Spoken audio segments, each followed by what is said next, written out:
Lelaki yang bajet handsome macam dia ni selalunya memang dalaman macam mana? Wah, nak tengok dalaman orang Simon. Gila lah ni. Handsome, pakaian badan tegap. Nak dia banyak-banyak semok dah pipi. Orang nak kalau nak mancing pipi semua. So hampa tengok Asad. Pendengar gagah perkasa.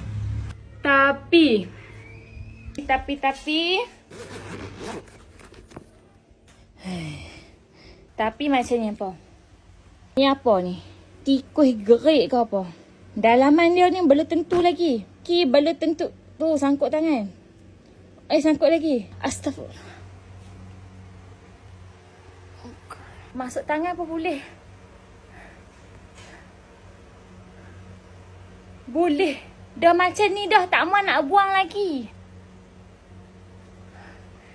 So, hampa jangan pandang rupa handsome saja. Tengok dalaman dulu. Sebelum nak pilih, tengok dalaman dia dulu.